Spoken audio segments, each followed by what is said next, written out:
पनवेल या फिर उरण की प्राइस पे कर रहे हैं, then there is a problem, जिसका नाम है दादर। तो दादर तो मुंबई में भी है, दादर आपको उरण में भी है, दादर पेन और उरण के बॉर्डर पर भी है।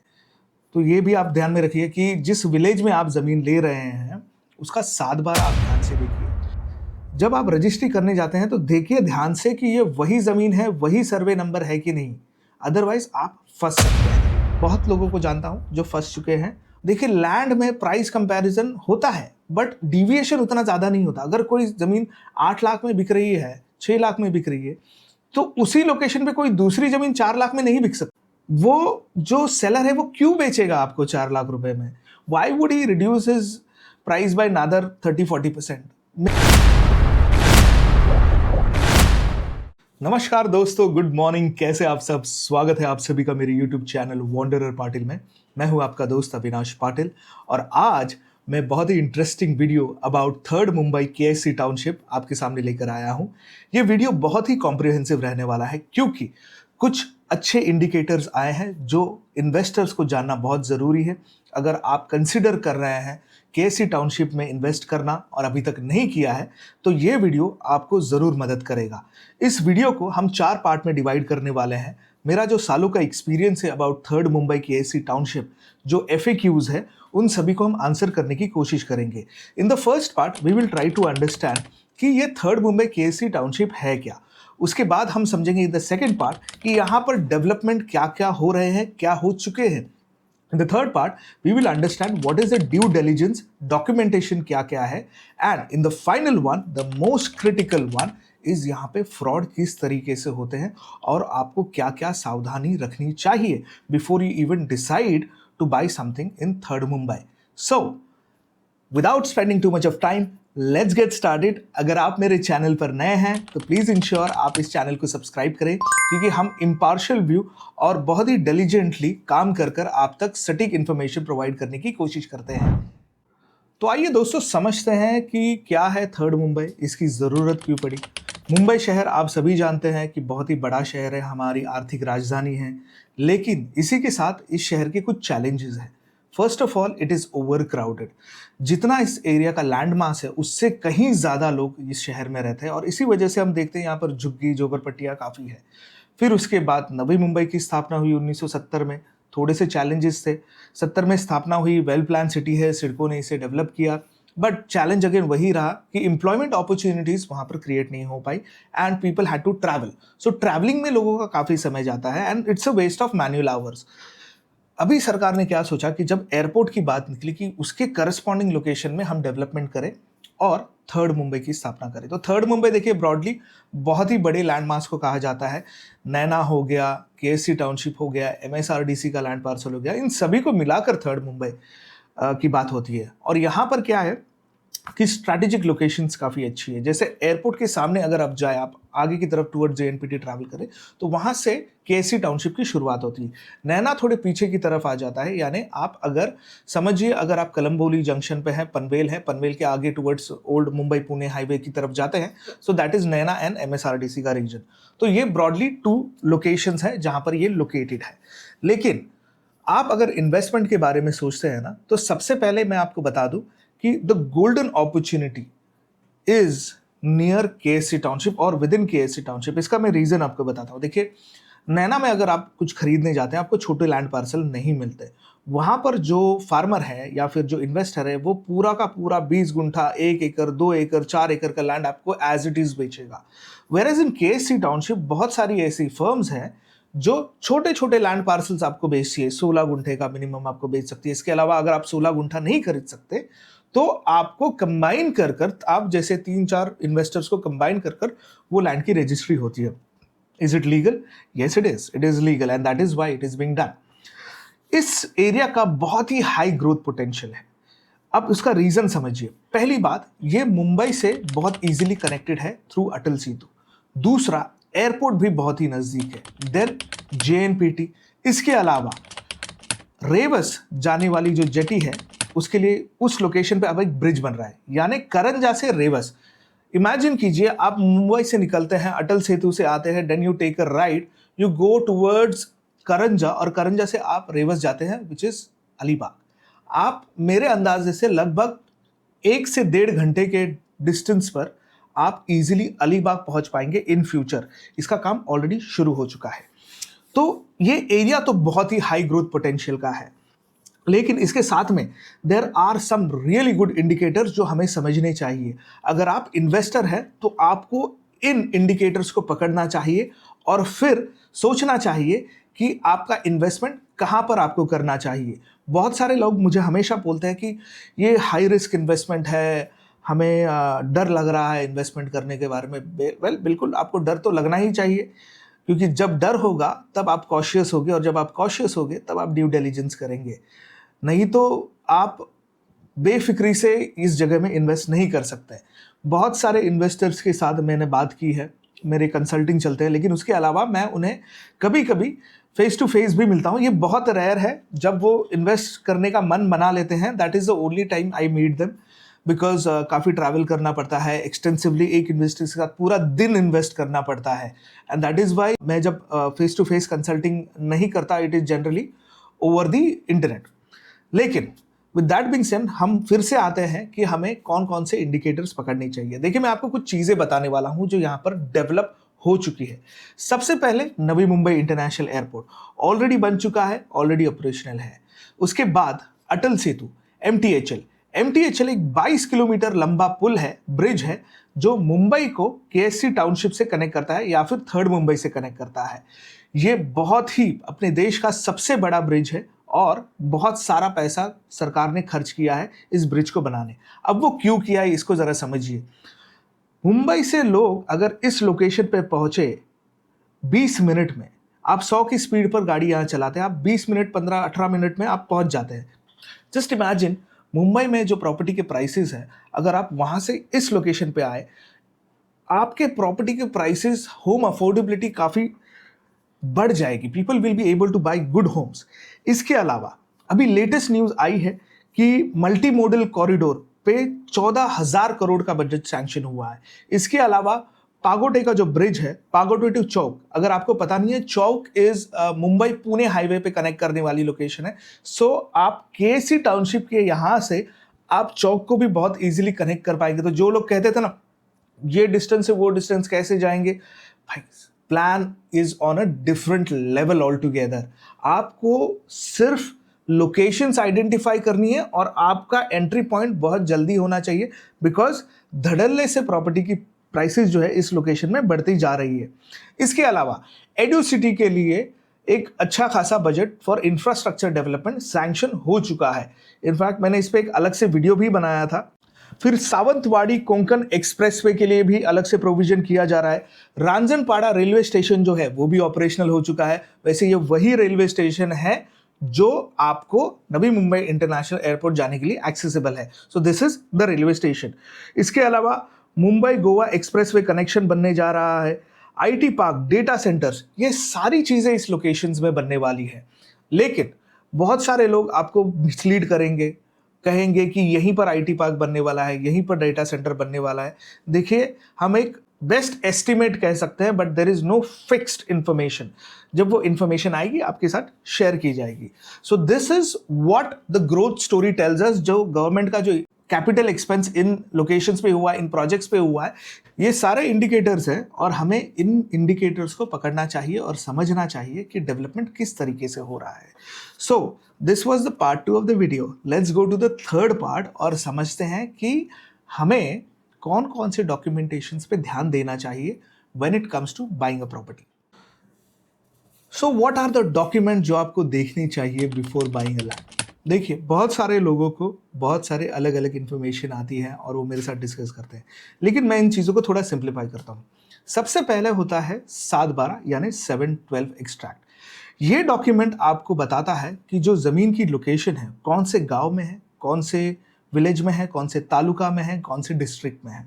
उसके बाद ये बताता है कि ज़मीन कितनी है, तो आपको पता चलता है कि ज़मीन की साइज़ क्या है और कल्टिवेबल लैंड कितना है। ये सारी इंफॉर्मेशन आपको 7/12 से पता चलती है। दूसरा डॉक्यूमेंट आता है, वो है फेरफार। फेरफार क्या होता है? फेरफार is like a land history. उसमें आपको पता चलता है कि फ्रॉम अ सर्टेन पीरियड, जब से ये land was into existence in government records, इसकी ओनरशिप कैसे आई है, from one generation to another generation, from one seller to another seller. इससे आप क्या पता कर पाते हैं? इससे आपको पता चलता है कि इनके जो ओनर की फैमिली है, इससे ये लैंड कैसा डिवाइड हुआ, एक जनरेशन टू अनदर जनरेशन कैसे पास डाउन हुआ। इसमें आपको क्या देखना चाहिए? देखिए, सबसे इंपॉर्टेंट चीज़ है कि मान के चलिए अगर एक फैमिली ट्री है, उस फैमिली ट्री में अगर वहाँ पर दिख रहा है कि there is an x person, उस एक्स पर्सन के 4 बच्चे थे। अब वो 4 बच्चों के वारिस लगे कि नहीं, ये सारी चीज़ें आपको फेरफार से पता चलती है। फेरफार में हर एक म्यूटेशन एंट्री का एक यूनिक नंबर होता है। 7-12 में भी आपको वो गट नंबर दिखेगा, तो आपको उससे मैच करके देखना होता है whether it is synchronising and whether it all make sense or not. तो ये बहुत ही इंपॉर्टेंट एस्पेक्ट होता है। लोग क्या कहते हैं ना, आपको 7-12 दे देते हैं, आपको फेरफार दे देते हैं, but they don't tell you how to read it, which is very important aspect of it. इसके बाद देखिए तीसरी चीज़ आती है 8 8 क्या होता है? बेसिकली ये लैंड ओनरशिप के बारे में आपको बताता है कि लैंड ओनरशिप किसकी है। 7-12 में बहुत सारी अलग अलग चीज़ें होती है, 8 में आपको लैंड ओनरशिप के बारे में पता चलता है। इसके बाद आता है गट बुक नकाशा। देखिए, गट नकाशा इज़ वेरी इंपॉर्टेंट। ये क्या होता है?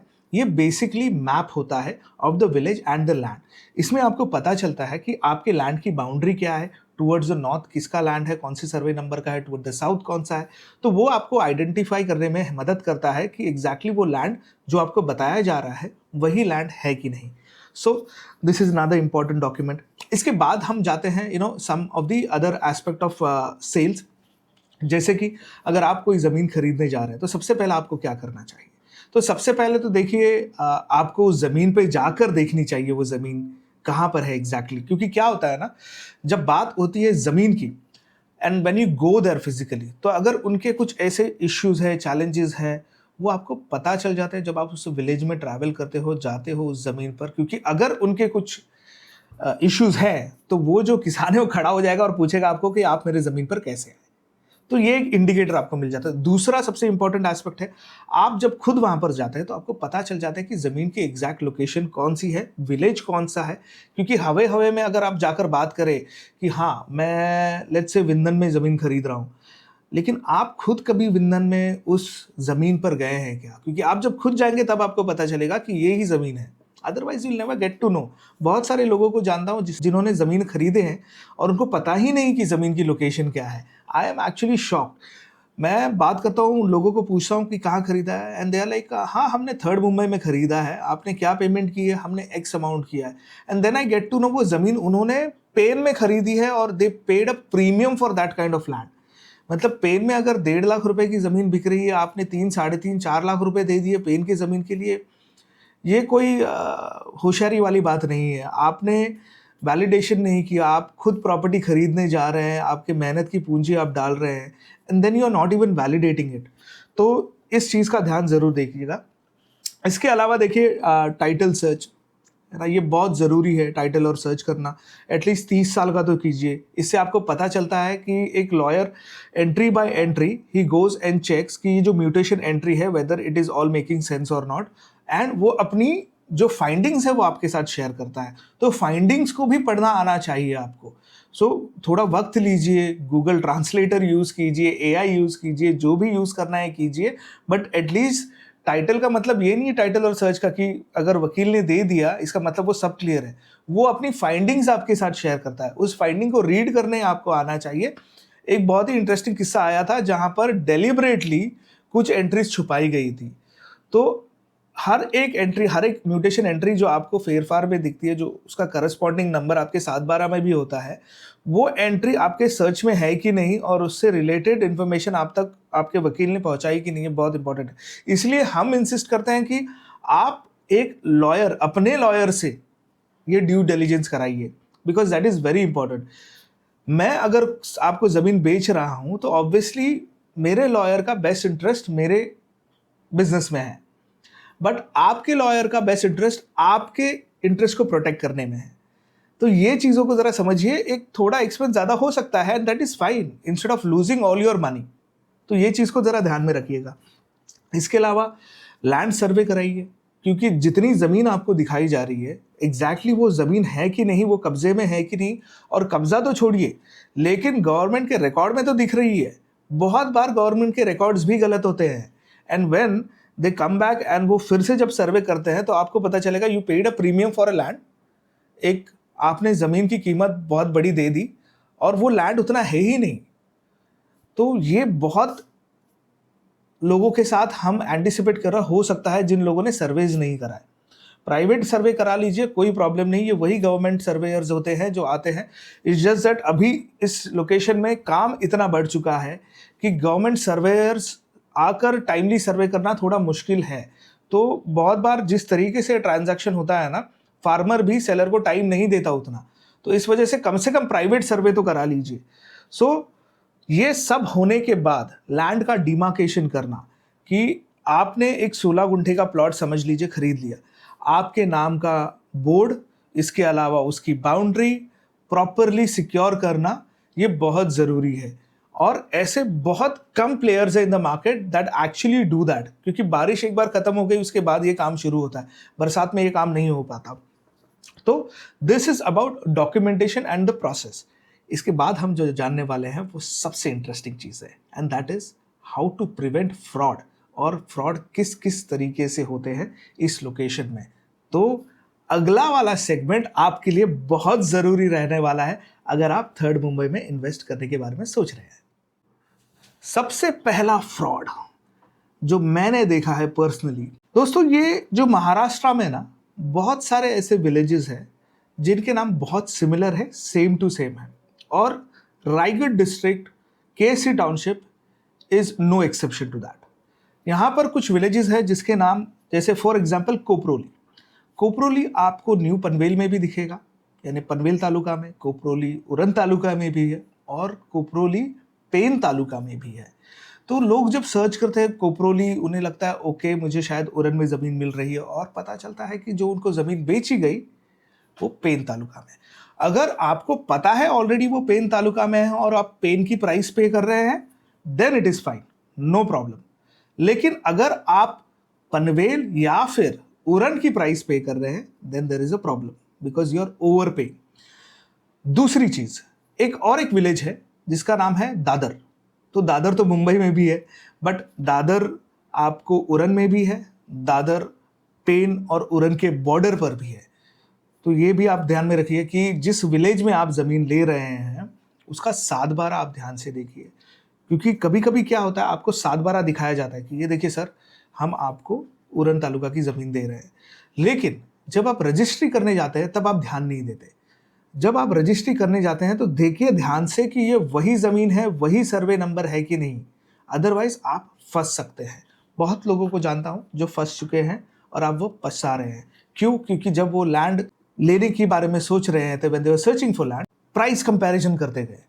देखिए लैंड में प्राइस कंपैरिजन होता है, बट डिविएशन उतना ज़्यादा नहीं होता। अगर कोई ज़मीन 8 लाख में बिक रही है, 6 लाख में बिक रही है, तो उसी लोकेशन पे कोई दूसरी ज़मीन 4 लाख में नहीं बिक सकती।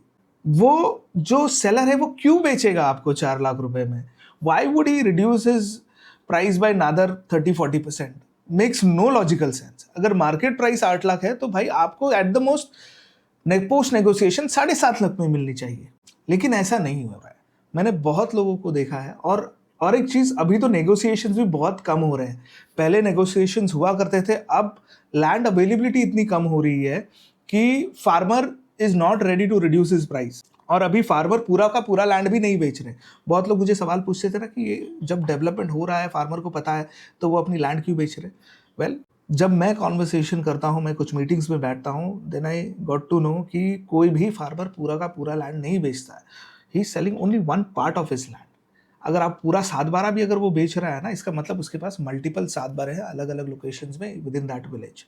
तो पूरी ज़मीन कोई फार्मर नहीं बेच रहा। क्यों बेच रहे हैं? The most common reason is वहाँ पर बहुत सारे फार्मर्स के घर अगर आप देखोगे तो बंगले हैं। यानी आप अगर इन्वेस्टर हो, आप सोच रहे हो आपका घर बहुत बड़ा है शहर में, जाके उन फार्मर्स के घर देख लीजिए, आपको आपके सवाल का जवाब मिल जाएगा।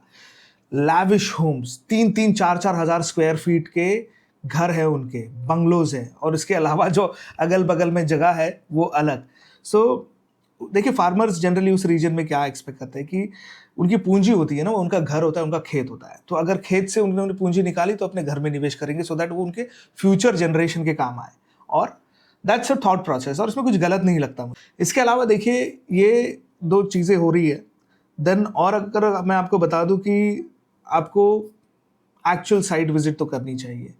साइट विजिट अगर आप नहीं करते तो आपको पता ही नहीं कि वो लैंड कौन सी है, कौन सी लैंड आपको बेची जा रही है, and then you can not relate that to the document जब आप रजिस्ट्रेशन के लिए जाते हैं। मैनग्रोव का इशू बहुत बड़ा है, सीआरजेड का इशू बहुत बड़ा है। लोगों को ऐसी ज़मीनें बेची गई हैं जो सीआरजेड में है, मैनग्रोव में है, वेटलैंड में है, इस प्रीटेक्स्ट पर कि सर ये तो होना ही है, सारा डेवलपमेंट हो जाएगा, बट आपको रेट कम दिए और आपने अपना विवेक खो दिया। जब कोई आपको 8 लाख में एक अच्छी ज़मीन बीचों बीच वाली बेच रहा है, आपको एक कॉर्नर की ज़मीन पसंद आ गई जो क्योंकि उसका rate is almost 20-30% less than the market price, it's but natural, लालच में आकर आप फंसोगे। हमने बहुत लोगों से मिला हूँ जो फंस चुके हैं और फिर पूछते हैं इससे बाहर कैसे निकले। इससे बाहर निकलने का कोई ऑप्शन नहीं है, आप अपनी ज़मीन किसी और को बेचिए, that is the only solution. इसका मतलब आप फंसे, अब आप किसी और को फंसाइए, यही बात हो गई ना। इसीलिए अपने लालच पर ज़रा कंट्रोल रखिए। बहुत सस्ते में अगर आपको कुछ चीज़ यहाँ पर मिल रही है ना, इसका मतलब है something is wrong, definitely wrong. इसके अलावा देखिए और एक इशू आता है अविभाज्य वाटा का। अविभाज्य वाटे में क्या होता है ना कि मान के चलिए मैंने एक ज़मीन ली, हमने 3 लोगों ने एक ज़मीन खरीदी और हमने अविभाज्य वाटा किया। इसका मतलब कि जब मैं अपना हिस्सा बेचूंगा तो मुझे जो 2 मेरे साथ में लोग हैं, मुझे उनकी ज़रूरत नहीं पड़ेगी, उनके कंसेंट की ज़रूरत नहीं पड़ेगी। Now when I sell this land, अगर आपने मुझसे ये ज़मीन खरीदी और हम 4 लोग हैं, मतलब आप 4 लोग हैं जो मेरे से एक ओनर से खरीद रहे हैं, तो आप चारों के नाम भी उस पर आ जाएंगे 7/12 पे। Now the real problem begins. अब किसकी होल्डिंग कितनी है ये पता ही नहीं चलेगी, तो वाटनी पत्र में तो पता चलता है, इसीलिए वो वाटनी पत्र बनाना बहुत इंपॉर्टेंट है। मेरे हिसाब से अगर आपको कहूँ तो ट्राई एंड सी, अगर आपका बजट अलाउ करता है तो 16 गुंठा लीजिए, नहीं अलाउ करता तो अगर आप रिसीवर हैं तो कोई प्रॉब्लम नहीं है। देखिए अगर मान के चलिए कि जो ओरिजिनल 3 लोग थे, 10 गुंठा ज़मीन थी, मैंने 10 गुंठा अपना शेयर बेच दिया आपको, आप 4 लोग हैं, आपको आइडियली कुछ प्रॉब्लम नहीं होगा बिकॉज आपकी होल्डिंग एज इट इज कम है। प्रॉब्लम उन दोनों को होगा अगर अविभाज्य वाटा नहीं हुआ, क्योंकि क्या होगा कि नाम के अगेंस्ट होल्डिंग नहीं दिखाई दे रही है वहां पर कि कितना लैंड है। तो 16 गुंठा जब आप खरीदते हैं तो क्लियरली दिखाई देता है कि आपकी ओनरशिप 16 गुंठे की है। सो ये कुछ चीज़ें हैं जिसका आपको ध्यान देना चाहिए। एक बहुत इंटरेस्टिंग चीज़ है, लोग मुझे पूछते हैं कि ये लैंड एनए है कि नहीं। देखिए एनए लैंड तो रजिस्ट्री हो रही है एज नॉन एग्रीकल्चर। इसका मतलब क्या है, देखिए न्यू टाउन डेवलपमेंट अथॉरिटी और एनटीडीए, जब भी न्यू टाउन की बात आती है ना, तभी रजिस्ट्रेशन नॉन एग्रीकल्चरल पे ही होते हैं। आप इस चीज़ को कोई भी एआई की ऐप है या फिर इससे आप डालकर देख सकते हैं, आपको उसका आंसर मिल जाएगा कि जब भी कोई न्यू टाउन डेवलप होता है तो वहाँ पर जो ज़मीन की खरीदी और बिक्री होती है वो एनए पर ही होती है, and KSC township is no exception to that. So I hope आपको आपके सारे सवालों के जवाब मिल गए होंगे। मैं थैंक करना चाहूँगा अपने पार्टनर को, लैंडसन डेवलपर, बिकॉज उनकी मदद से हम ये वीडियो बना पाए हैं और लोगों तक जागरूकता फैलाने की कोशिश कर पाए हैं। अगर आपको वीडियो पसंद आया तो please like, share and subscribe. मैं मिलूंगा आपको अपने अलग वीडियो में, दूसरे वीडियो में। This is Wanderer Patil signing off. Good bye.